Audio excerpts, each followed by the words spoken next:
जिनके आग्रह से वे आप सब लोगों के मुझे दर्शन का लाभ प्राप्त हुआ, ऐसे पूज्य स्वामी कृष्णानंद जी महाराज, सभी संत वृंद, माताओं बहनों भक्तों, हरिद्वार परम पवित्र नगरी और इस तीर्थ नगरी के बारे में हम सब लोग बार बार चर्चा करते हैं और चर्चा में कहते क्या है कि पूरे विश्व के पाप करके आओ और तीर्थ में डाल दो स्वाहा।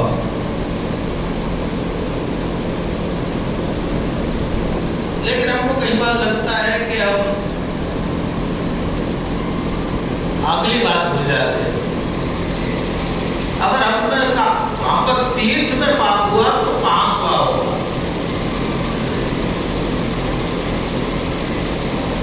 मैं पिछली बार आया था, तब भी मैंने काफी संतों के भाव सुने। आज भी आया हूं तो सुन रहा हूं, आनंद आ रहा है। गिरी माता जी के व्यवहार पर, आचरण पर, जीवन पर हम विभिन्न चर्चाएं कर रहे हैं।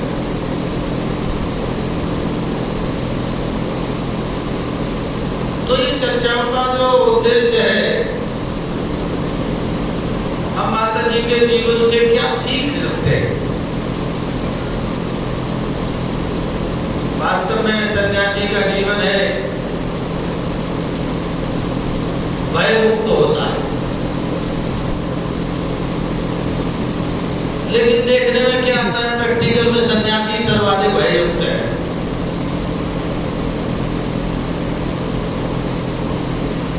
हमने इतने दिन सुनने के बाद भी सीखा क्या?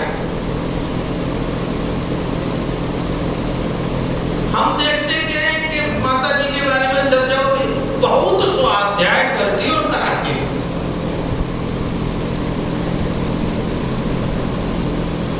लेकिन हमारा कितना स्वाध्याय चिंतन है। मैं किसी पर कोई उंगली नहीं उठा रहा, वह उंगली मेरे तरफ पे,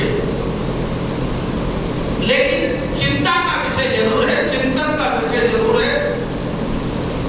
वास्तव में माता जी की हम जयंती मना रहे, सब रजत जयंती मना रहे हैं, तो हम कितना स्वाध्याय करते हैं, कितना स्वाध्याय कराते हैं।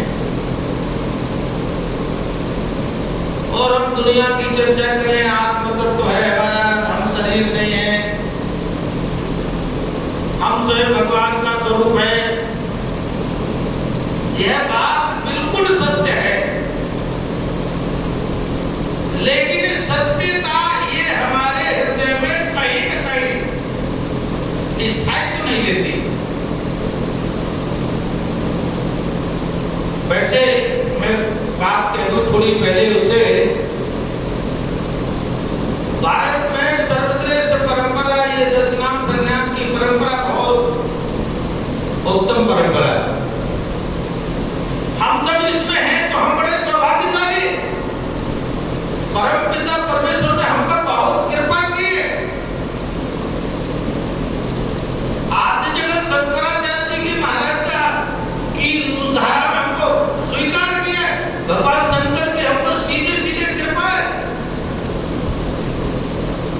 लेकिन इतनी कृपा होने के बावजूद भी और हरिद्वार जैसे तीर्थ पर रोज चर्चा होने के बावजूद भी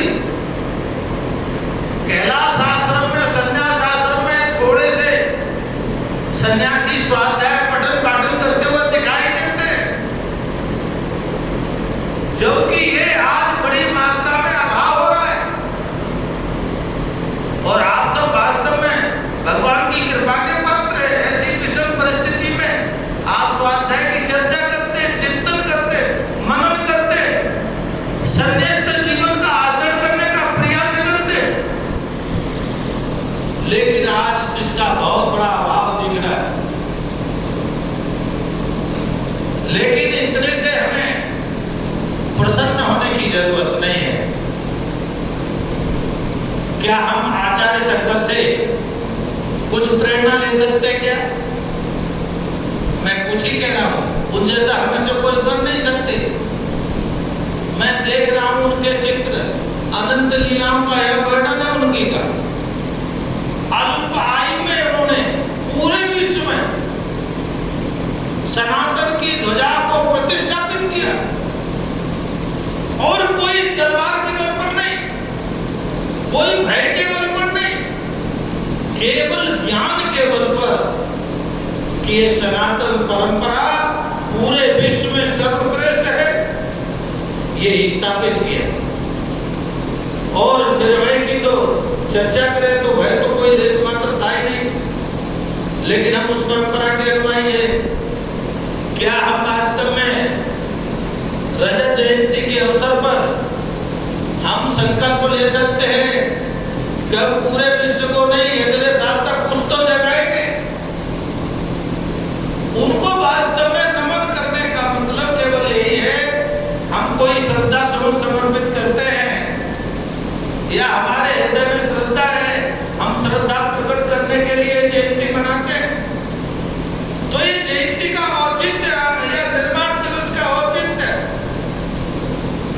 क्या हम उस परंपरा में से कुछ 2 कदम 4 कदम चलने का प्रयास करेंगे क्या? इतना सामर्थ्य मैं ये नहीं कहता कि सब लोग एक जैसे होंगे, लेकिन किसी का 2 कदम, किसी का 10 कदम, किसी का 20 कदम। हमने माता जी की महिमा का वर्णन किया, बहुत अच्छी बात है, लेकिन माता जी की महिमा के वर्णन में से कुछ अंश हमारे जीवन में आने की संभावना हो सकती है क्या?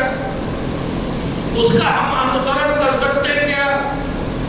और नहीं तो भाई, हमने एक बात सुनी थी, हमें वह बात सुनकर के डर सा भी लगता है। एक सज्जन पुरुष आ रहे थे, कबूतर बैठे थे, तो कबूतर से उस सज्जन पुरुषों ने आ करते हुए कहा कि देखो कबूतरों, बहेलिया आएगा, जाल बिछाएगा, दाना डालेगा, हमको फंसाएगा और हम नहीं फंसेंगे। ये पूरा सूत्र पढ़ाया उसने, बड़े ढंग से पढ़ाया और उनको रटाया। अब कबूतरों ने क्या किया? उन्होंने रट्टा लगाना शुरू किया। बहेलिया आएगा, जाल बिछाएगा, दाना डालेगा, हम नहीं बचेंगे। यह बार बार कहते बार बार, लेकिन उस समय वहां घटना होती है, बहेलिया आता है, जाल बिछाता है, दाना डालता है, कबूतर बोल रहे, उनका बोलना रटना बंद नहीं होता है, लेकिन वह सारे कबूतर बहेलिए के जाल में फंस जाते हैं।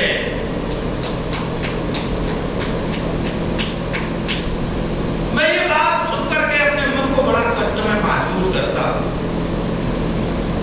हमारे सनातन संस्कृति की यह स्थिति हो रही है, इस पर जरूर विचार करना चाहिए। और यही अपने को बस संकल्प लिया तो वास्तव में उनके चरणों में नमन और वंदन करने का महत्व है। मैं भी गिरी माता जी के चरणों में नमन वंदन करता हूँ। हम सब बड़े सौभाग्यशाली हैं, आज उनके 25वीं संज्ञा जयंती के अवसर पर उनको स्मरण कर रहे हैं। मैं बहुत ज्यादा न कहते हुए यह सब विद्वान है, क्योंकि संन्यास आश्रम विद्वानों की परंपरा का आश्रम है। मैंने तो आपको केवल अपने हृदय की कुछ वेदना है वो मैंने आपके सामने रख दी। विद्वान तो आप में से जाने कितने लोग मुझसे होंगे, और मैं केवल इतना ही समझता हूँ, सच्ची श्रद्धांजलि या सच्चा वंदन अभिनंदन यही है उनका कि हम अपने हृदय में कुछ क्या उनके विचार आचरण, उनका जीवन का कोई अंश ग्रहण कर सकते हैं। ओम शांति शांति शांति।